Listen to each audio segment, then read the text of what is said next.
भागवत जी में भक्त और भक्तवत्सल भगवान की अनेक कथाएं हैं, जिनके पढ़ने और सुनने से मन का तार ईश्वर से जुड़ता है और जीव सत्कर्मों की ओर प्रवृत्त होता है।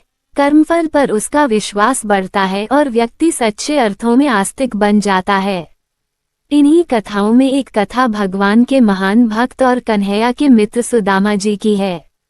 यह प्रसंग इतना महत्वपूर्ण एवं संवेदनशील है कि इसे सुनाने से पहले श्री सुखदेव जी समाधिस्थ हो जाते हैं। उनकी चेतना भक्तवत्सल भगवान में तल्लीन हो जाती है। इसके सुनने से मनुष्य भावुक हो जाता है, उसमें वैराग्य एवं समर्पण उत्पन्न होता है, आंखों से प्रेम के आंसू निकलते हैं तथा आदर्श के प्रति दृढ़ता उत्पन्न हो जाती है। देखिए, इस कथा को जिस समय आप फुर्सत में हो उस समय तन्मयता के साथ सुनिए। यह कथा एक कसौटी है जिसमें पुण्य के प्रबलता की जांच हो जाती है।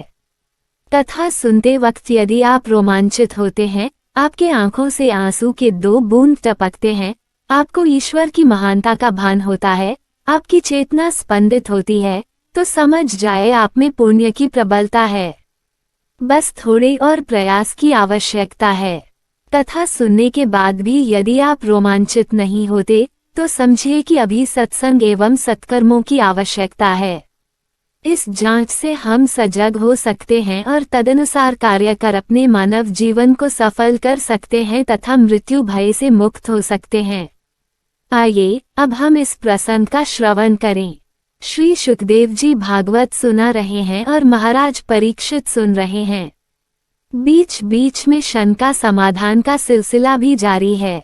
परीक्षित कहते हैं कि ये आचार्य, आपने भगवान के अनेक नाम बताए, लेकिन उनमें दीनबंधु नाम मुझे अति प्रिय लगता है। कृपा कर यह बताए कि भगवान ने किस गरीब को और कब अपना बंधु बनाया। प्रश्न सुनकर सुखदेव जी के मन में सुदामा प्रसंग याद आता है। उनकी चेतना जोरों से स्पंदित होती है। कुछ देर के लिए वह भाव समाधि में चले जाते हैं। सजग होने के उपरांत पूरा प्रसंग सुनाने लगे। बचपन में 2 मित्र संदीपन के गुरुकुल में शिक्षा ग्रहण कर रहे थे। एक का नाम कन्हैया और दूसरे का सुदामा था। इन दोनों में गाढ़ी मित्रता थी। सुदामा एक गरीब ब्राह्मण का बेटा था। भोजन के प्रति उसका बहुत लगाव था, इस कारण वह लालची हो गया था। गुरुकुल के नियमानुसार रोज की तरह जब एक दिन भिक्षाटन करने दोनों जाते हैं तो वहां उन्हें गरम मालपुआ मिलता है। गृहस्वामी द्वारा आदर पूर्वक उन्हें खाने का आग्रह किया जाता है। सुदामा के मुंह में पानी आ जाता है और वह खाने को उद्धत होते हैं। लेकिन कन्हैया ने अनुरोध किया कि हम इसे गुरुकुल में ले जाएंगे और गुरु माता को समर्पित करने के बाद ही खाएंगे, यही गुरुकुल का नियम है। तो गृहस्वामी द्वारा गुरु माता के लिए भी मालपुआ दिया जाता है। रास्ते में एक जलाशय के निकट जब कन्हैया हाथ मुंह धोने जाते हैं, तो सुदामा से भूख बर्दाश्त नहीं होता है और अपने हिस्से का मालपुआ खा लेते हैं। उनका भूख शांत हुआ, मन तृप्त हुआ, लेकिन अच्छे संस्कारों के कारण आत्मा हाहाकार करने लगा। कन्हैया के लौटते ही सुदामा रोने लगे और कन्हैया से हाथ जोड़कर बोले, कन्हैया मुझसे गलती हो गई है, मैंने मालपुआ खा लिया। तुमसे विनती है कि गुरु माता को यह मत बताना, अब मैं जीवन में कभी लालच नहीं करूंगा। कन्हैया ने एक मालपुआ सुदामा को सौंपते हुए बोला कि मैं तुम्हारा मित्र हूँ, मैं कदापि नहीं बोलूंगा। उस दिन सुदामा ने प्रण किया कि अब कभी लालच में नहीं करूंगा। सुदामा एक अत्यंत गरीब ब्राह्मण का लड़का था। वह कन्हैया से काफी प्यार करता था। गुरुकुल में वह कन्हैया का अधिकांश कार्य स्वयं कर देता था। कन्हैया भी उसे काफी प्यार करते थे, लेकिन अत्यंत गरीबी के कारण सुदामा भोजन के प्रति लालची था। मिल बांटकर खाने के बदले वह स्वयं का पेट भरने में व्यस्त रहते थे। अब सुदामा को आत्मबोध बहुत हो चुका। आज भी समाज में कई लोग धन दौलत के प्रति काफी लालची होते हैं और तरह तरह के बेईमानी पर उतर जाते हैं। इन्हें भी आत्मबोध की आवश्यकता है। कुछ दिनों बाद गुरु माता ने दोनों को जंगल से सूखी लकड़ी लाने के लिए भेजा और चने की एक पोटली देते हुए बोली, यदि भूख लगे तो खा लेना।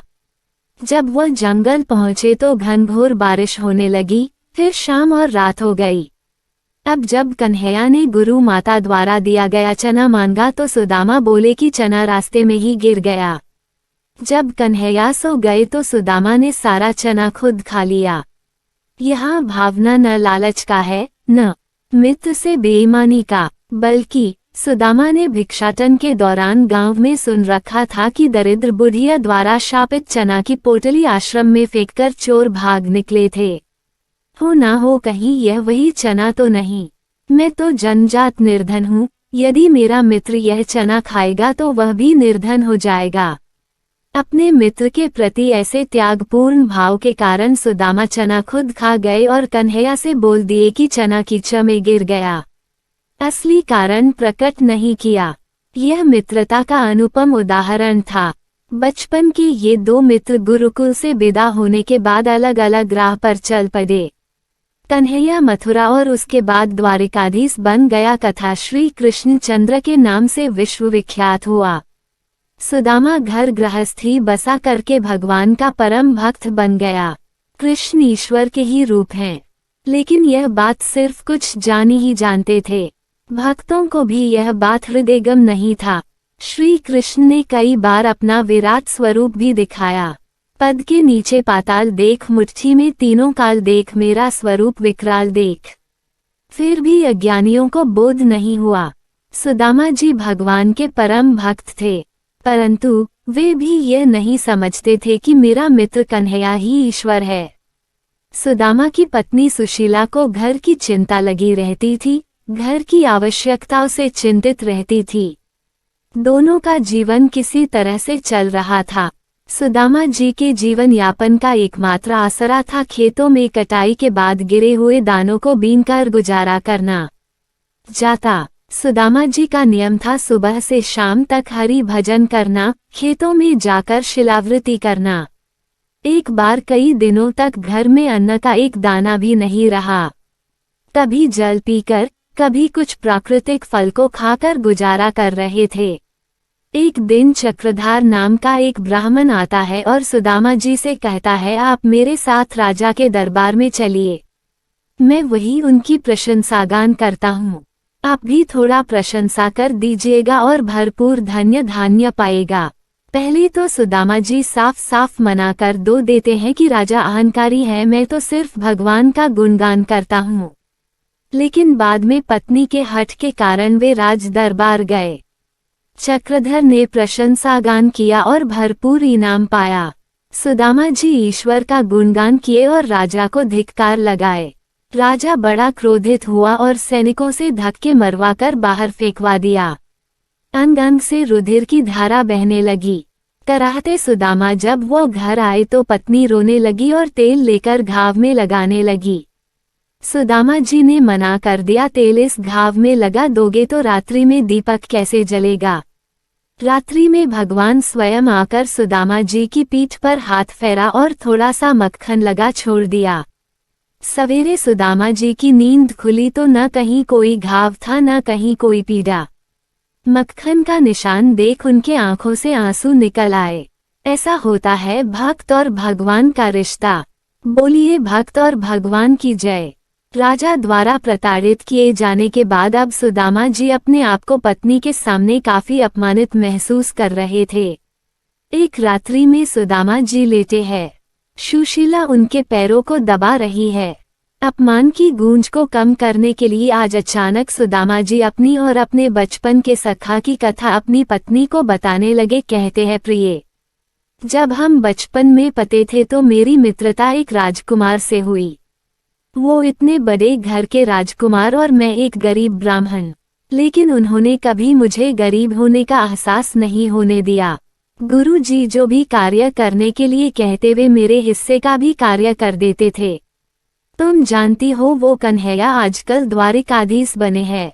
मुझे अभी भी विश्वास है कि अगर इतने दिनों बाद भी मिले तो वो मुझे वही सम्मान देंगे जो गुरुकुल में मुझे दिया करते थे। मुझे उनकी एक बात सदा याद रहती है, कुछ भी हो जाए बिना मुझे भोजन कराए वो कभी भोजन नहीं करते थे। आज जैसे ही सुदामा जी ने भोजन की चर्चा की, सुशीला सोचने लगी, आज 4 दिन हो गए घर में अन्न का दाना भी नहीं है। आजकल फल का भी मौसम नहीं चल रहा है। बच्चे भूख से व्याकुल थे, किसी तरह पानी पिलाकर बहलाकर सुलाया। मैं भूखी रह सकती हूँ, पतिदेव एवं बच्चों की भूख मुझसे देखी नहीं जाती। कुछ भी हो संसार मुझे दोष देता है तो दे, परंतु आज मैं पतिदेव को द्वारिका जाने के लिए कहूंगी। सुशीला ने कहा, स्वामी क्या आपको अपने बचपन के मित्र से मिलने की इच्छा नहीं होती? सुदामा ने कहा, सच बताऊं देवी, आज भी मुझे पूरे दिन सिर्फ और सिर्फ उसकी याद आती है। सुशीला ने कहा, स्वामी तो जाइए न एक बार उनसे मिल आइए। सुदामा ने कहा, देवी मैं प्रतिदिन जब पूजन में बैठता हूँ तो आंखें बंद करने पर भगवान के रूप में उनका ही दर्शन होता है, इतना ही मिलन पर्याप्त है। सुशीला ने कहा, स्वामी यदि आप मिलने जाओगे तो वह इतना धन देंगे कि हमारी समस्त दरिद्रता दूर हो जाएगी। सुदामा ने कहा, पगली बचपन का मित्र, और जब आज इतने दिन बाद मिलने भी जाऊंगा तो क्या धन कमाने उनके पास जाऊंगा, दरिद्रता रोने जाऊंगा। हे देवी मैं तो भगवान से यही प्रार्थना करता हूँ कि प्रभु मुझे कभी किसी के आगे हाथ न फैलाना पड़े। मांगन गए सो मरी गए, मरे सो मांगन जाही, उनते पहले वे मुझे जिन मुख निकसत नाही। हे देवी संसार में सब कुछ प्रारब्ध से प्राप्त होता है, इसलिए मैं कुछ मांगने के लिए तो नहीं जाने वाला। सुशीला ने कहा, स्वामी आप ये मत सोचना कि सुशीला अपने सुख के लिए कह रही है। मैं आपको उलाहना नहीं दे रही, वरन घर की वास्तविक स्थिति दिखाना चाहती हूँ। सुदामा ने कहा, देवी जीव कर्म से उत्पन्न होता है, बंधता है तथा अपने अपने कर्म से सुख दुख मरण को प्राप्त करता है। इसलिए देवी मैं धन की इच्छा से जाऊंगा नहीं। देवी संतोष करो, आज दुख है कल सुख होगा। अच्छा है जितना दुख पड़ेगा उतना ही पूर्व जन्म का प्रारब्ध नष्ट होगा और इसी बहाने परमात्मा का ध्यान भी होता रहेगा। जब तक संतोष नहीं होगा तब तक सब धन व्यर्थ है। सुशीला ने समझ लिया, अगर मैं इनसे कुछ मांगने के लिए जाने की बात करती रहूंगी तो ये जाने वाले नहीं है। सुशीला ने बात को बदला, कहा, स्वामी आप कहते हो मैं आंख बंद करके प्रतिदिन पूजन में दर्शन कर लेता हूँ। सुदामा ने कहा, हाँ। तो सुशीला ने फिर कहा, हम लोग चौथेपन में पहुंच चुके हैं, शरीर का क्या ठिकाना, एक बार आप जाकर अपने परम मित्र द्वारिकाधीश का दर्शन कराओ। सुदामा जी निरुत्तर हो गए। सुदामा जी ने कहा, कई बार उनकी बहुत याद आई, मिलने का बहुत मन हुआ, फिर मैं यही सोचता रहा जाने कहाँ होगा, कैसे मिलूंगा, पर जब आज तू भी इतना जोर डाल रही है तो मैं जाऊंगा। सुशीला ने कहा, तो फिर देर किस बात की, सोच क्या रहे हो, सुबह सुबह निकल लो। सुदामा जी ने कहा, अरे सुशीला ऐसे थोड़े ही मुंह उठाकर चला जाऊंगा। अरे भाई इतने दिनों बाद अपने सखा के घर जाऊंगा तो खाली हाथ जाऊंगा। मित्र के यहाँ, गुरु के यहाँ, कथा में और संबंधी रिश्तेदार के यहाँ जब भी जाए कुछ न कुछ हाथ में होना चाहिए। सुदामा ने कहा, देवी जब नजर घर में जाती है तो मुझे कुछ दिखाई नहीं पड़ता, तो अब क्या लेकर जाऊं? सुशीला ने कहा, आप चिंता न करो, मैं कल सुबह प्रबंध कर दूंगी। सुदामा ने कहा, ठीक है। सुशीला जानती है मेरे पति को भूख से मरना तो मंजूर है, पर कभी भी अपना दुखा किसी के आगे नहीं कहेंगे। अगर किसी ने पूछा भी तो यही कहेंगे कि मेरे घर तो सब ठीक है, मेरे पति को कहना भी ना पड़े और बिना कहे ही मैं अपने घर की वस्तुस्थिति कन्हैया के पास पहुंचा दूं। यही सोचकर सुशीला 4 अलग अलग घरों में गई और सभी से एक मुट्ठी चावल मांगा, लेकर घर आई और एक एकदम फटे कपड़े में बांध दिया। अलग अलग घरों से चावल को देखकर कन्हैया समझ जाएंगे कि मेरे मित्र के घर तो 4 मुट्ठी चावल भी नहीं है, तभी तो 4 मुट्ठी और 4 तरह के कपड़े को देखकर कन्हैया को मेरी स्थिति समझने में और आसानी होगी। सुदामा जी को देकर सुशीला ने कहा, स्वामी बस यही तुच्छ भेंट अपने सखा को प्रदान करना। सुदामा जी आज कन्हैया से मिलने के लिए घर से पहला कदम निकाला। चले श्याम सुंदर से मिलने सुदामा, गाते चले मन में हरे कृष्ण रामा।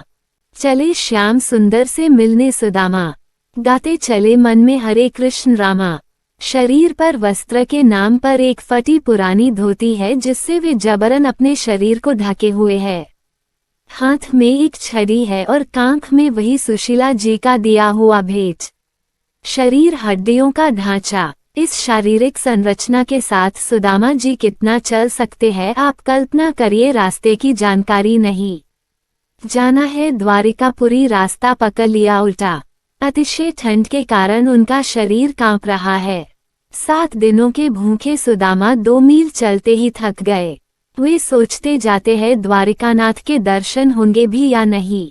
रास्ते में दुर्बलता और चिंता के कारण सुदामा जी को मूर्छा आ जाती है। इधर सुशीला सोच रही है कई दिनों के भूखे मेरे पति वहां तक कैसे पहुंचेंगे। मैंने ही उनको जाने के लिए विवश किया, किंतु और कोई उपाय भी तो नहीं था। अपने बालकों एवं स्वयं उनकी दुर्दशा भी तो देखी नहीं जाती। वह भगवान से प्रार्थना कर रही है, हे प्रभु मेरे पति की रक्षा करना। सुदामा जी उठते हैं, फिर चलते हैं, फिर गिरते हैं, फिर नींद आ जाती है। उधर द्वारिकाधीश जो स्वयं भगवान है ने विचार किया मेरा मित्र सुदामा आ रहा है। उन्होंने सोचा कि ऐसा निष्ठावान सदाचारी अयाचक तपस्वी को पैदल चलाना मुझे शोभा नहीं दे रहा है। उन्होंने गरुड़ जी को बुलाकर सुदामा को आकाश मार्ग से द्वारिकापुरी में पहुंचाने का आदेश दिया। परमात्मा का नियम है कि जब कोई भक्त मुझसे मिलने के लिए एक कदम बढ़ाता है तो मैं 100 कदम आगे बढ़कर उसे स्वीकार कर लेता हूँ। लेकिन जब जीव मुझसे एक कदम पीछे हटता है तो मैं 1000 कदम पीछे हो लेता हूँ। सुबह सुबह सुदामा जी की आंख खुली तो वे द्वारिका में थे। इधर उधर नजर दौड़ाते हैं और सोचते हैं मैं सोया था तो पेड़ के नीचे और यहाँ तो सुंदर सुंदर महल दिख रहे हैं। विचार मग्न हो गए, मैं कहाँ पहुँच गया। कहीं मेरी मृत्यु तो नहीं हो गई जो मैं स्वर्गलोक पहुँच गया। स्वर्गलोक की सुंदरता के बारे में मैंने जैसे पढ़ा एवं सुना था ठीक वैसे ही तो दिख रहा है। लेकिन मुझे सब कुछ याद है, इसका मतलब मैं जीवित हूँ। मुझे क्या करना चाहिए? चलो चलकर किसी से पूछते हैं।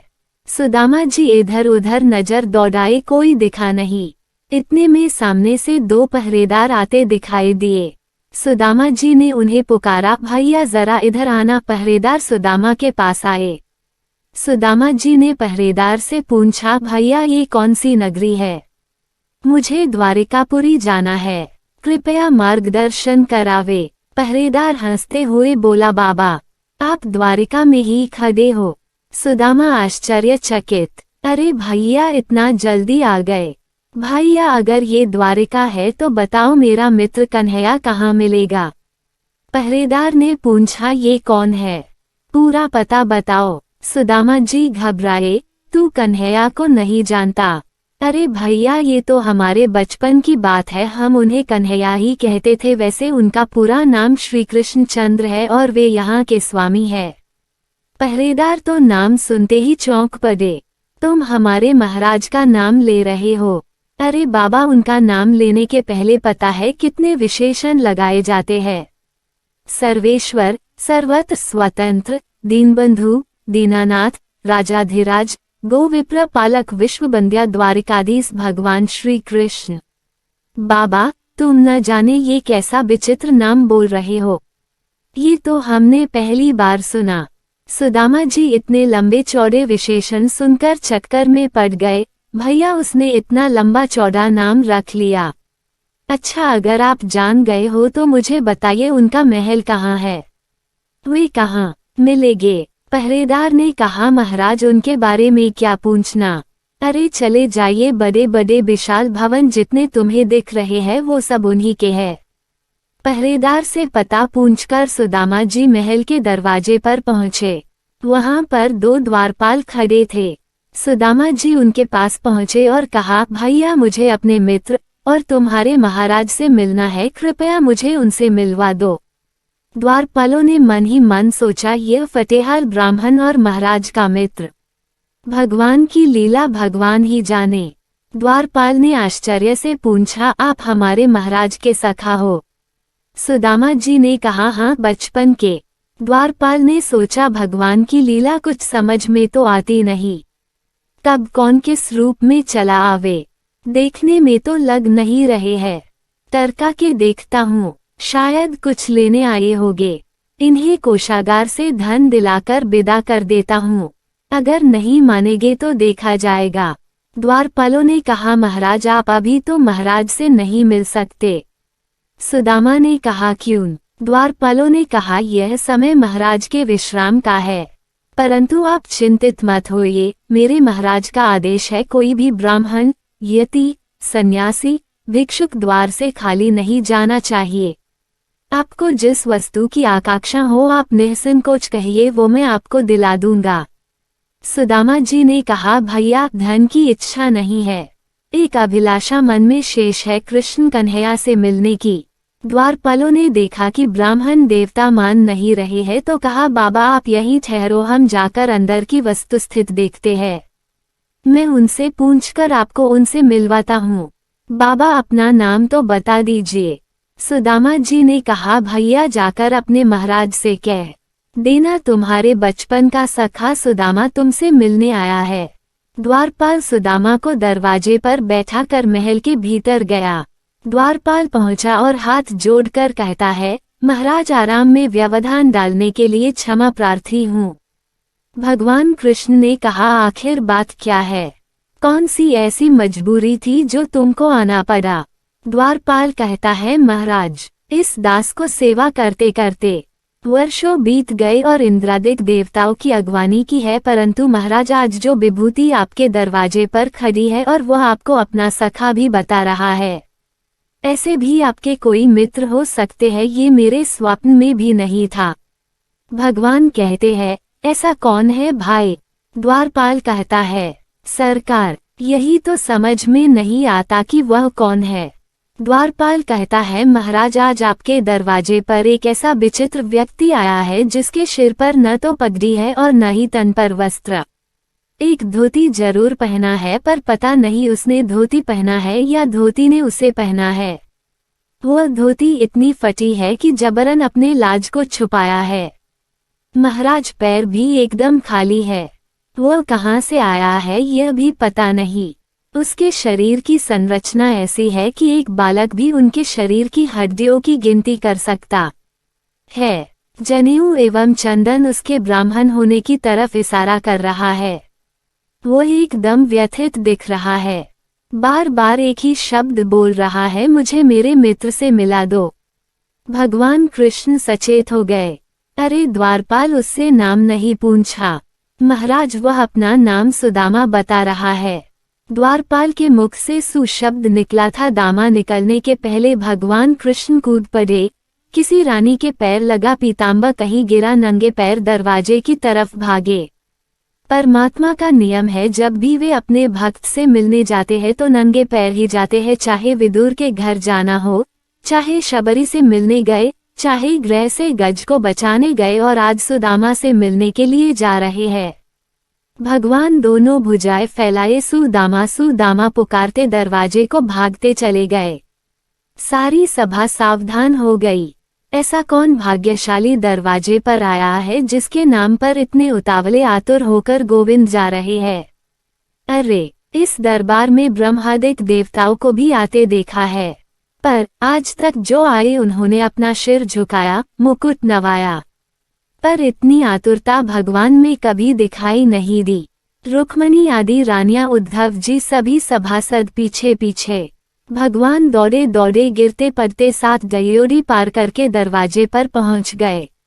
इधर दरवाजे पर खड़े खड़े सुदामा जी अनेक प्रकार के संकल्प विकल्प में गोता लगा रहे हैं कि न जाने उसे याद भी होगा या नहीं, नाम का स्मरण होगा या नहीं। अनेक प्रकार के संकल्प चल रहे हैं। भगवान ने दरवाजे पर खड़े सुदामा जी को देखा कि लपककर दौड़कर भुजापाश में लेकर हृदय से लगा लिया। सुदामा जी को लगा जैसे आनंद के सरोवर से सराबोर हो गए हैं। दोनों मित्र एक दूसरे के गले लग रहे हैं। दोनों इतने आनंद विभोर है कि दोनों के नेत्र सजल हो उठे। दोनों का कंठावरुद्ध हो गया। अत्यंत प्रेम की अधिकता में कोई किसी से कुछ बोल नहीं पा रहे हैं। भगवान सुदामा को गोद में उठाकर महल की तरफ ले जाने लगे। सुदामा बार बार कहते हैं मित्र मुझे छोड़ दो, मैं अपने से चलता हूँ, पर कन्हैया कहते हैं बाबा जब तक भागना था भाग लिया, जब जीव मेरे पास आ जाता है तब वो चाहे भी तो हम नहीं छोड़ते। धीरे धीरे भगवान कृष्ण सुदामा को लेकर महल में गए। सभी सभासद आश्चर्य कर रहे हैं, ये वही विभूति है जिसके स्वागत के लिए सरकार स्वयं गए। सुदामा जी को ले जाकर भगवान कृष्ण ने अपने सिंहासन पर आसीन किया और स्वयं आप जमीन में सुदामा के चरणों के पास बैठ गए। सुदामा जी बार बार विरोध करते हैं, महाराज मैं इस पर नहीं बैठ सकता, परंतु प्रभु बार बार सुदामा को बैठा ही देते हैं। सुदामा की मनस्थित भगवान समझ गए और कहा बाबा तुम तो जानते हो कि जब मैंने कोई हठ कर लिया तो मैं मानने वाला नहीं हूँ। अब तक बहुत त्याग कर लिया और उसी का पुण्य है कि तुम आज मेरे सम्मुख हो, अब तो तुम्हें बैठना ही पड़ेगा। सुदामा जी बैठ गए। भगवान सुदामा के पैरों को उठा लिया और अपने पीताम्बर से साफ करने लगे। धूल ही धूल लगी है पैरों में। रुक्मणी आश्चर्यचकित आंखों से देख रही है, आखिर ये है कौन। रुक्मणी के भावों को प्रभु जान गए और कहते हैं देवी जल्दी पानी लाओ, मुझे ब्राह्मण देवता के पैरों को धोना है। रुक्मणी जी भागी पानी लाने को। उधर प्रभु अपने पीताम्बर से सुदामा के पैरों के ऊपर की धूल को साफ किया और जैसे ही हाथ तलवे में लगाया सुदामा जी उछल पड़े। भगवान ने कहा क्या हुआ? सुदामा ने कहा कुछ नहीं भैया। भगवान ने जैसे सुदामा के पैरों को उठाया और तलवे को देखा, अनगिनत कांटे चुभे हुए हैं जिनकी कोई गिनती नहीं हो सकती। कितने सारे फफोले पड़े हुए हैं, उसमें से कितने फफोले फूट गए हैं जिनमें छोटे छोटे धूल मिट्टी के कण अंदर भर गए हैं। ऐसे कंटकविद्ध पैरों को प्रभु ने देखा तो जब तक रुक्मणी पानी लेकर आती तब तक प्रभु के आंखों से इतना अश्रु बहा कि सुदामा के दोनों चरण प्रभु ने धो दिए। प्रीति की पराकाष्ठा। समस्त पटरानियां सभासद सबके सब हक्के बक्के खड़े हैं। सभी यही सोच रहे हैं इस महापुरुष ने ऐसा कौन सा पुण्य किया होगा जिस परमात्मा का चरण रा पूरा संसार चाहता है, और आज स्वयं परमात्मा अपने अश्रुओं से इनका पैर धुल रहे हैं। सभी मन ही मन कह रहे हैं इनके जैसा भाग्यशाली संसार में और कौन हो सकता है। सुदामा जी सहमे से सिंहासन से चिपके बैठे हैं। कन्हैया सुदामा के मन की बात जान लेते हैं। सुदामा सिंहासन पर मुझसे अपने मन की बात नहीं कर पाएंगे और मित्र से वर्षों बाद मिले हैं तो मन की बात होनी चाहिए। कृष्ण ने सुदामा से कहा मित्र बहुत थके लग रहे हो, इसलिए आप मेरे अंतःपुर में चलो, थोड़ा आराम कर लो तब बात की जाएगी। सुदामा जी को स्नान कराया गया, वस्त्राभूषण धारण कराए, विविध व्यंजन बनकर सामने आ गया। भगवान ने कहा मित्र भोग लगाओ। सुदामा ने कहा तुम भी प्रसाद को साथ ही प्राप्त करते तो और आनंद आता। कन्हैया ने कहा पहले आप प्रसाद पा लो तो हम पाएंगे। आज सुदामा जी आसन जमाए, भोजन की थाली सामने आई, प्रभु को अर्पण किया और जैसे ही मुंह में पहला ग्रास डाला आंसू निकल आए। मैं यहाँ 56 भोग खा रहा हूँ, वहाँ मेरे बच्चे मेरी पत्नी हफ्तों से भूखी है। कन्हैया बगल में खड़े है, पूछा क्या हुआ मित्र? सुदामा कहते हैं कुछ नहीं कुछ नहीं। सुदामा ने किसी तरह से अपने को संभाला और भोजन किया। भगवान श्री कृष्ण ने सुदामा जी को रुक्मणी के एकांतिक कक्ष में लेकर गए। अपनी सुकोमल सैया पर सुदामा जी को आराम कराया। सुदामा जी को ऐसा लगा जैसे क्षीर सिंधु में अवगाहन कर रहे हैं। आनंद विभोर हो गए, मन प्रसन्न हो गया। मन ही मन भगवान के इस कृपा और कन्हैया के प्रेम की सराहना कर रहे हैं।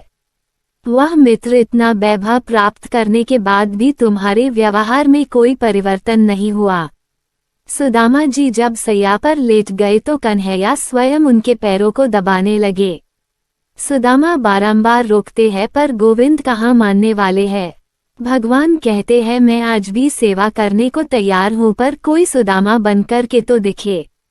भगवान तो उसकी चरण रज में स्नान करने को तैयार है, कोई निरपेक्ष बनकर के तो देखे। हमारी तो न जाने कितनी अपेक्षाएं हर व्यक्ति से है। हम भगवान के मंदिर में जाते हैं तो घर से निकलते वक्त ही ये सोचने लगते हैं कि हमें भगवान से क्या क्या मांगना है। बहुत सारी अपेक्षा पाल रखे हैं हम, परंतु एक बात तय है कि अगर हम किसी से कोई अपेक्षा न रखें, यहाँ तक कि परमात्मा से भी कुछ न मांगे, तो निश्चय ही प्रभु हमारे लिए जो उपयुक्त होगा वे जरूर करेंगे। हमें उन पर पूर्ण विश्वास होना ही चाहिए। सुदामा की सेवा करते करते अचानक कन्हैया ने कहा, मित्र बचपन के बाद आज मिले हैं, पहले ये बताओ विवाह हुआ कि नहीं। देखिए, भगवान चाहते हैं कि हम दोनों बचपन की उसी अवस्था में पहुंच जाए जहां खूब हास परिहास होता था। जब दो मित्र मिलते हैं तो हास्य भी होता है और परिहास भी होता है, सुख की चर्चा भी होती है, दुख की चर्चा भी होती है। कन्हैया ने कहा, मित्र पहले ये बताओ कि तुमने विवाह किया या नहीं, क्योंकि तुम बचपन में शादी के नाम पर बहुत भागते थे, बाबा बैरागी बनना चाहते थे। सुदामा ने कहा, कन्हैया तुम बचपन में भी बार बार शादी की बात करते थे और आज भी वही। कन्हैया ने कहा, बात न बदलो, बताओ विवाह किया या नहीं।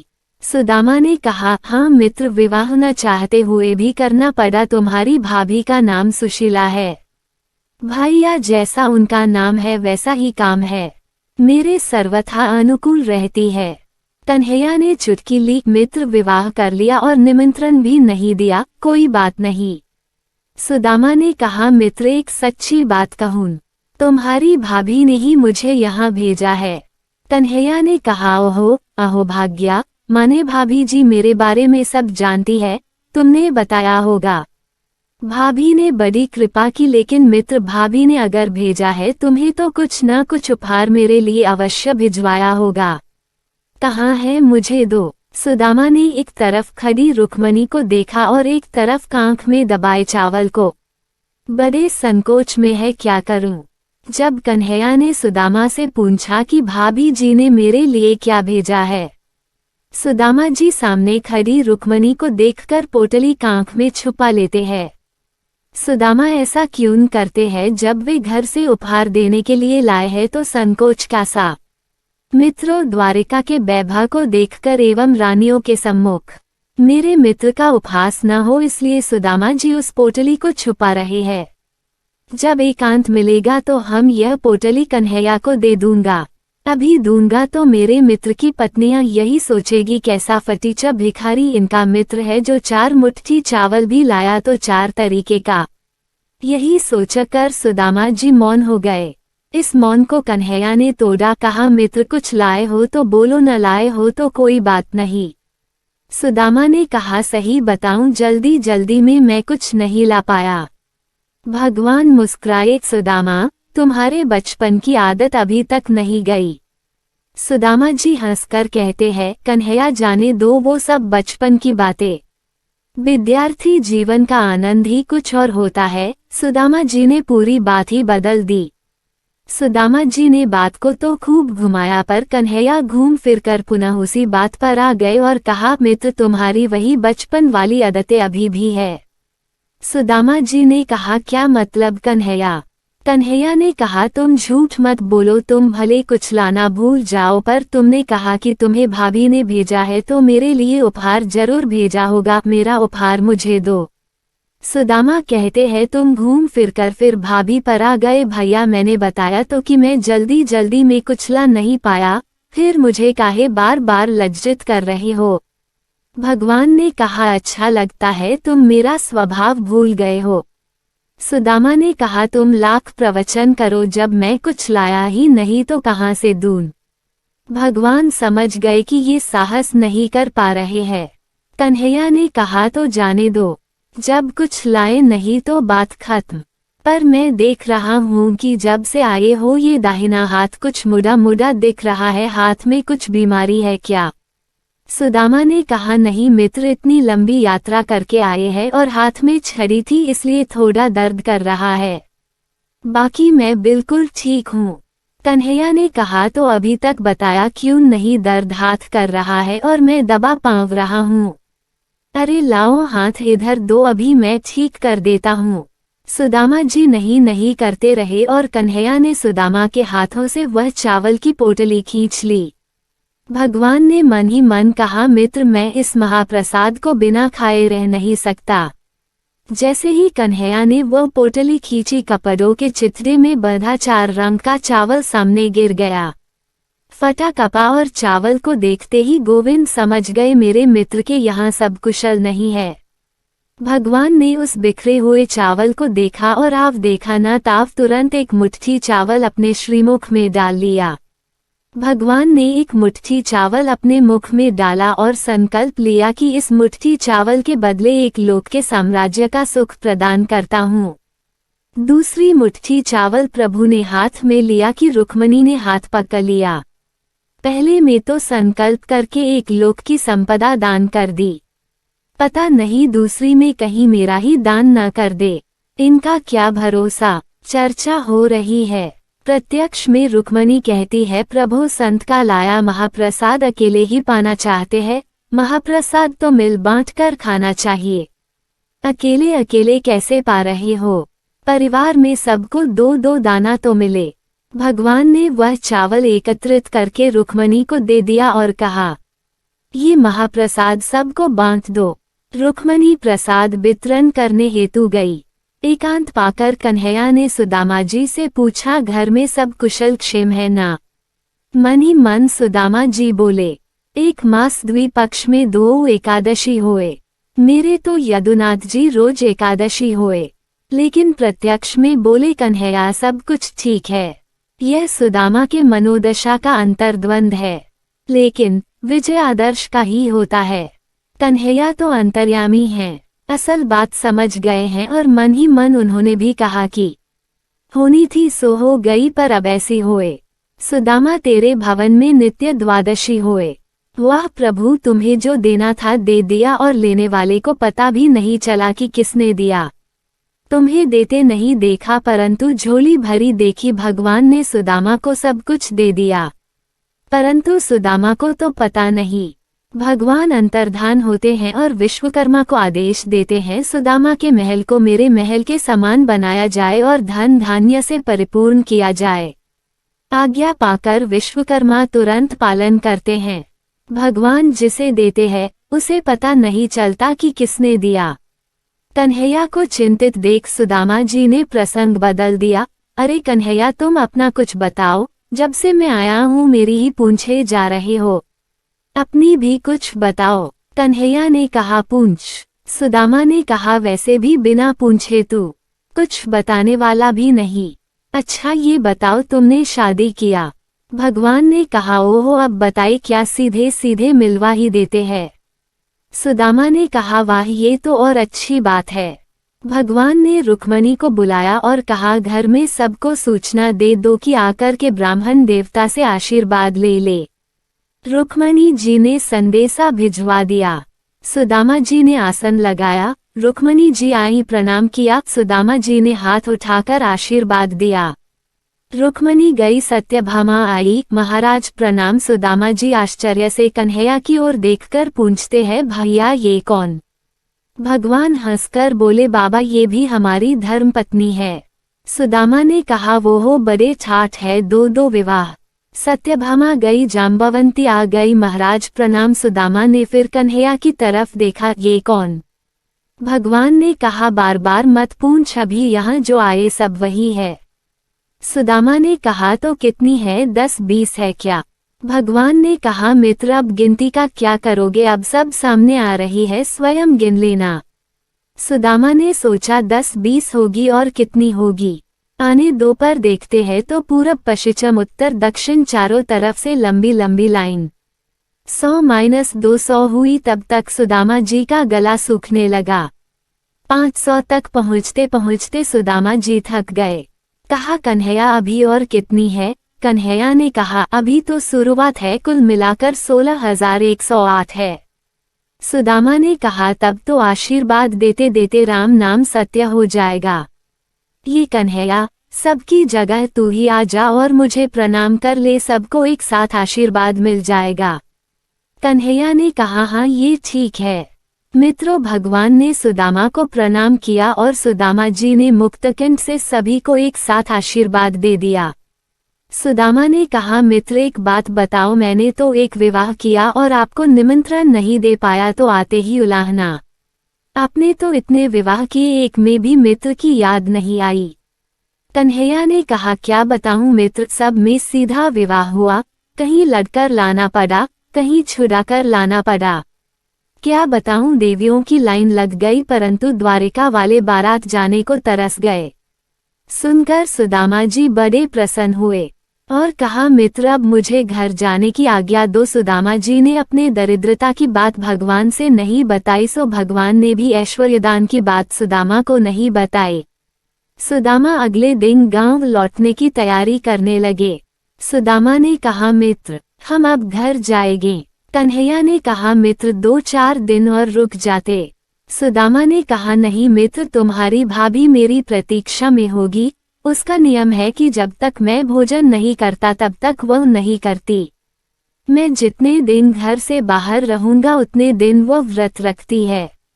सुदामा जी जानते हैं कि घर में तो कुछ है नहीं, इसलिए बहाना करता हूँ कि सुशीला बिना मेरे भोजन किए भोजन नहीं करती।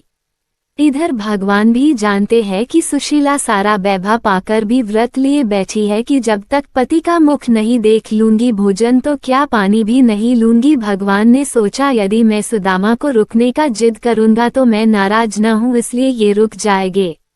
भगवान ने निश्चय कर लिया, मुझे दुराग्रह नहीं करना है। भगवान ने कहा, ठीक है मित्र, जैसी तुम्हारी इच्छा। अब चलने का समय हुआ तो अचानक सुदामा के मन में आया, मुझे तो धन की कोई कामना है नहीं, परंतु मुझे सुशीला ने भेजा इसीलिए था कि कन्हैया कुछ न कुछ अवश्य देंगे। उससे 2-4 दिन बच्चों का भोजन हो जाएगा। परंतु कन्हैया ने न तो कुछ मुझे दिया और न ही चर्चा किया। जब मैं लौटकर खाली हाथ जाऊंगा तो सुशीला और बच्चे निराश हो जाएंगे। तो क्या करूं? कुछ मांगूं? नहीं, नहीं मांगना ठीक नहीं है। इसी तरह मन में तरह तरह के विचार आ रहे हैं सुदामा जी के। अचानक सुदामा जी की निगाह अपने पहने वस्त्रों पर पड़ी तो उन्होंने तय कर लिया, चलो रास्ते में यही राजसी वस्त्र बेचकर सुशीला एवं बच्चों के लिए कुछ उपहार ले लूंगा। आज सुदामा जी के मन जैसे ही छोटा सा लोभ का अंकुर जमा, परमात्मा ने कसौटी को और कस दिया। कहा, रुक्मणी सुदामा के कपड़े धोकर आ गए होगे, उसे लाकर इन्हें दे दो और राजसी वस्त्र ले लो, इनके ऊपर यह अच्छे नहीं लगेंगे। सुदामा ने कहा, हाँ मित्र, सही कहा, मैं भूल ही गया था। आज भक्त और भगवान अपनी अपनी जगह अट गए। भगवान भक्त से कहते हैं, तुम्हें मांगना ही पड़ेगा, बिना मांगे मैं प्रत्यक्ष में कुछ दूंगा नहीं। भक्त कहता है, भगवान से तुम्हें देना हो तो दो, मैं मांगूंगा नहीं। भक्त और भगवान दोनों अपनी अपनी जगह अड़े हैं। सुदामा जी का वस्त्र आ गया। अपने फटे वस्त्र को धारण किया सुदामा जी ने और निकल पड़े। कुछ दूर तक भगवान पहुंचाने आए। सुदामा ने कहा, मित्र अब मुझे जाने दो, आप भी लौट जाओ। कन्हैया ने कहा, ठीक है बाबा, अच्छा प्रणाम, मेरी भाभी को भी प्रणाम कहना।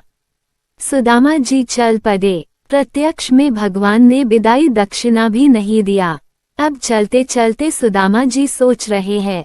सुदामा के मन में यदि धन पाने की इच्छा होती तो स्वाभाविक है, जिस वस्तु की कामना मन में होती है वो कामना पूर्ण न हो तो क्रोध का जन्म होता है। कामना की अपूर्णता में ही क्रोध का जन्म होता है। लेकिन सुदामा के मन में तो कामना थी ही नहीं, केवल दर्शन लाभ लेने आए थे, सो मिल गया। धन की इच्छा तो सुशीला में थी, इसलिए सुदामा के मन में किंचित मात्र को भाव नहीं आया। सुदामा जी वापसी में सोच रहे हैं, कहाँ तो मेरे जैसा दीनहीन दरिद्र पतित ब्राह्मण और कहाँ उन जैसा द्वारिकाधीश लक्ष्मीपति। पर धन्य है, लोग तो उच्च पदवी को पाकर माता पिता को पहचानने से मना कर देते हैं, पर वह केवल मेरा बचपन का साथी ही तो था, परंतु किस प्रकार से दौड़कर मुझे भुजाओं में उठाया। धन्य है, ये श्री कृष्ण के अतिरिक्त और कोई नहीं कर सकता। दरिद्र पर लोगों की नजर तक नहीं जाती और उसने तो लक्ष्मीपति होकर मेरा कितना सम्मान किया। मैं यह भी जानता हूँ कि उन्होंने मुझे धन क्यों नहीं दिया। रास्ते में सुदामा जी कन्हैया के सद्व्यवहार का स्मरण करते हुए चले जा रहे हैं। विचार करते हैं, मुझे मालूम है भगवान ने मुझे धन क्यों नहीं दिया। भगवान किसी को जल्दी धन नहीं देते क्योंकि उन्हें पता है कि जब किसी निर्धन को बहुत सारी संपत्ति मिल जाती है तो उसकी बुद्धि खराब हो जाती है, वो मदांध हो जाता है, विषयों में भटक जाना है। सुदामा जी सोचते हैं शायद यही कारण रहा होगा जो गोविंद ने मुझे धन नहीं दिया और मैं धन लेकर करूँगा भी क्या। मुझ पर मेरे गोविंद की कृपा बनी रहे, यही मेरे लिए बहुत है। यही सब सोचते सोचते सुदामा जी घर पहुंच गए। अब घर तो आ गए पर उन्हें अपनी झोपड़ी कहीं दिखी नहीं रही है। झोपड़ी की जगह पर बड़े बड़े महल दिखाई पड़ रहे हैं। सुदामा आश्चर्यचकित, कहीं मैं दूसरी जगह तो नहीं आ गया। लग रहा है कि मैं पुनः द्वारिकापुरी पहुंच गया हूँ, लेकिन ये कैसे हो सकता है। सुदामा जी भवन के चक्कर काट रहे हैं। कुटिया कहाँ गई मेरी? कुटिया गई तो गई, पर मेरी पत्नी सुशीला और मेरे बच्चे कहाँ गए? अब मैं उन्हें कहाँ खोजूं? तब तक सेवकों की नज़र सुदामा जी पर पड़ी और देखा कि सुदामा जी तो पूरी तरह दिग्भ्रमित है। अगर मैं सीधा उनके पास जाता हूँ तो सुदामा जी सोचेंगे अचानक ये नौकर मेरे यहाँ कहाँ से आ गए। उन्होंने सोचा चलकर सुशीला को खबर करता हूँ। सेवकों ने सुशीला जी को सूचना दी। माता जी दरवाजे पर एक पंडित जी काफी देर से चक्कर लगा रहे हैं, मुझे तो वे दिग्भ्रमित लगते हैं। सुशीला ने खिड़की से झांक कर देखा और देखते ही प्रसन्नता से उछल पड़ी। अरे चलो चलो, स्वागत की तैयारी करो, मेरे स्वामी आए हैं। सुशीला जी सज धज कर 16 श्रृंगार करके आरती की थाल सजाकर सुदामा जी की अगवानी के लिए चली।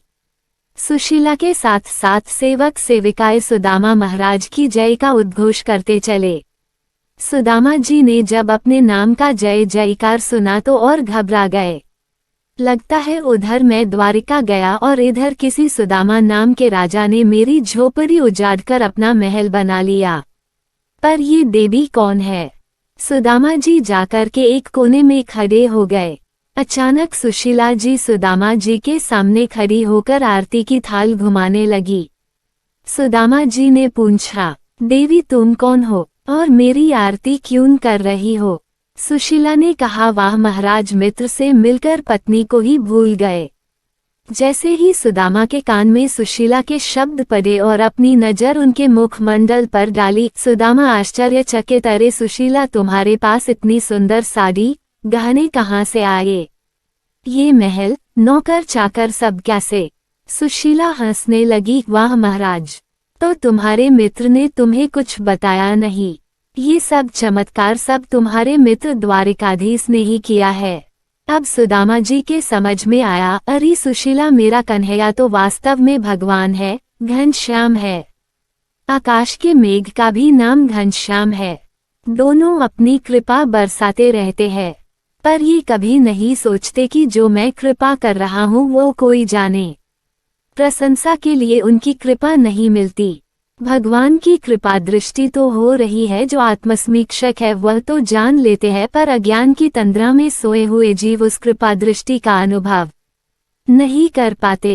इच्छाओं का कोई अंत नहीं है। अगर बनना है तो हम सुदामा की तरह बने, सीखना है तो सुदामा जी से सीखे। पहले कुछ नहीं था तब भी प्रसन्न, आज सब कुछ है तो परमात्मा की कृपा का अनुभव। द्वारिकापुरी के समान सुदामापुरी प्रदान करके भगवान ने सुदामा की श्रेष्ठता सिद्ध कर दी और अपनी दीनबंधुता सार्थक कर दी। सच ही कहा गया है, तितिक्षा की कसौटी से जिसे तू जांच लेता है, महाराजा उसे तू बड़ा राजा बनाता है। अनुरोध है कि इस पावन कथा को अपने मित्रों में शेयर करें। बोलिए भक्त दीनबंधु भगवान की जय, भक्तवत्सल भगवान की जय।